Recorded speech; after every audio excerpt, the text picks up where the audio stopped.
Sir बताइए, आप कौन से स्टॉक पे नजर रहेगी? नजर रहेगी, हाँ, दो चावल वाली कंपनियों पर नजर रहेगी, हाँ। जिसके अभी हम बात कर भी रहे थे और वहाँ पर खरीदारी करने का मौका है। पहला है नेहाजी एलटी फूड, जो हमारा ऑल टाइम फेवरेट शेयर है। यहाँ पर हमें लगता है कि एक अच्छा एक्शन देखने को मिल सकता है। स्टॉप लॉस 253 का रखें, 253 का, 264, 268 और 275 तक के टारगेट हैं, जो मेरे टारगेट जिन हिसाब से मैच हो गए। तीसरा टारगेट 275 का है।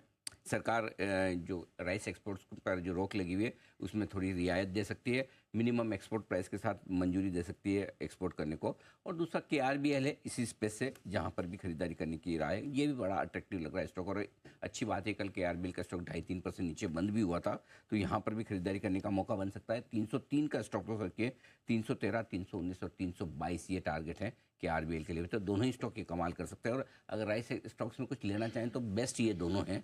बाकी तो वैसे और भी आपको मिल जाएंगे, quality wise, size wise, fundamental wise ये कंपनियां ज़्यादा बेहतर है। तो ये हो गया राइस वाले स्टॉक, जो स्टॉक ऑफ द डे है। दूसरा एक और स्टॉक बड़ा इंटरेस्टिंग है, जहाँ पर स्टॉक ऑफ द डे के तौर पर खरीदारी करने की राय, वो है पित्ती इंजीनियरिंग।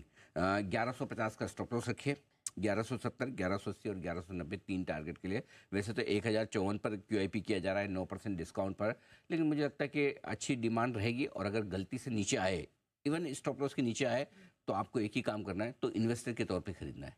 ऑलराइट। और अगर ट्रेडर के तौर पे खरीदना है तो ये स्टॉप लॉस रखें, और इसके नीचे खुले तो फिर ना खरीदें।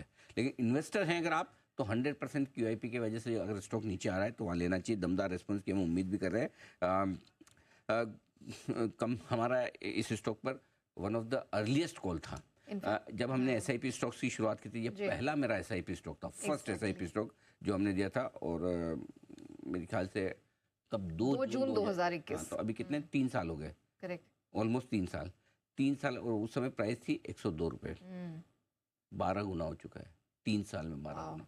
मैं सोचा था मेरा BSE एक स्टॉक है बड़ा, ये स्टॉक 12 गुना हो चुका है फिर। और हमें अभी भी अच्छा लगता है, फंड्स को अच्छा लगता है। अच्छा, एक और चीज़, लाइफ में पहली बार कंपनी QIP लेकर आ रही है। अब तक जब जो भी इक्विटी बढ़ी या पैसा है तो वारंट्स की वजह से आया, जो प्रोमोटर्स ने अपने आप को इशू किया।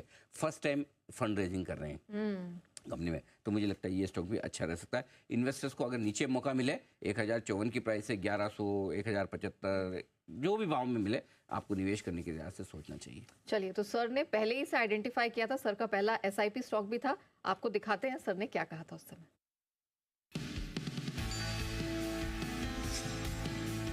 वो कंपनियां जो अब कैपेक्स साइकिल में आगे जा रही है, उन पर आपको नजर रखनी चाहिए। तो कंपनी ये एक कैपेक्स करने जा रही, 3 साल का इन्होंने एक्सपांशन प्लान हाथ में लिया है 270 करोड़ का। ओरिजिनली 190 करोड़ का था, लेकिन जिस तरह की स्ट्रॉन्ग डिमांड आ रही है उसको देखते हुए कंपनी ने अपना एक्सपांशन प्लान और बढ़ा दिया। ओवरऑल मुझे लगता है कंपनी के वैल्यूएशंस बहुत आकर्षक है, और अगले 2 साल में एक्सपांशन प्लान का जो फायदा होगा वो आपके सामने आएगा। दीप 175-200 रुपए ये छोटे टारगेट में लेकर चल रहा हूँ, वहां पर हम इसको रिव्यू करेंगे।